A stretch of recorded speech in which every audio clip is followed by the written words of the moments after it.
November 19th of 2012 is my first day that I step into the office with this dream of starting a financial firm.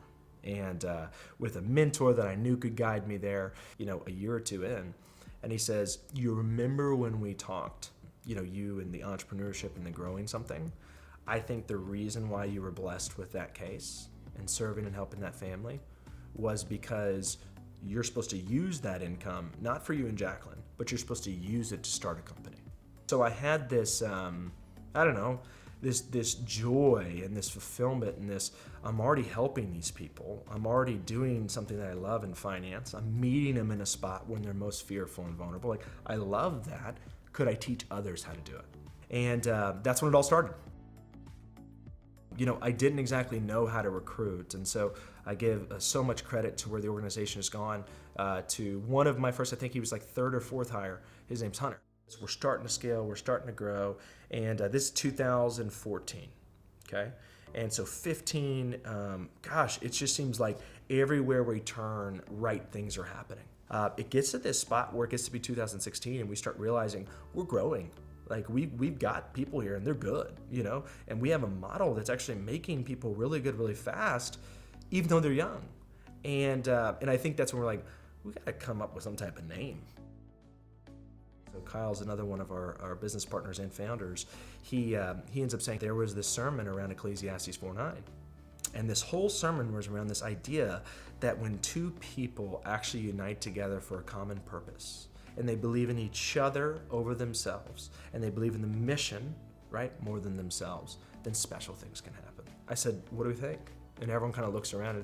It's one of those moments, when you're old and gray, you'll always remember, when you really solidified a name that means something more to you than just a company.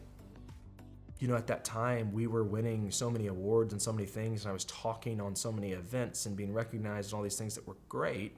But I don't think I had the maturity and wisdom to know how to handle that. And so I think what ended up happening was I started to see 49 Financial as my only identity.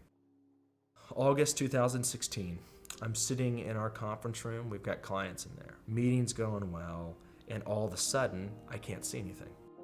So we go and see doctors, and to really, make a long story short, we do every test you can, from vertigo to migraines to all the things that you'd think it could be to cause this. And, when we got kind of to the end, my doctor said, hey, I didn't want to do this, but we need to do a brain MRI. We wait a couple days. I get a call from the doc, and he says, Travis, are you sitting? His opening line was, we don't think you're going to die, but you have to have immediate surgery. Let's start there. Then came time for the surgery, and I remember they get you ready and they wheel you back, and then all of a sudden you're out. I was not even able to answer an email, a text message, a phone call for 4 months. That's for clients, that's for associates, that's for all of them. A company that's supposed to have this person that's leading it is gone for 4 months, and the results only get better. They didn't flatline. I want to be clear on that. They actually got better than what we were projecting had I been in charge. And I think for me, that's when the idea of two better than one, to me, took off.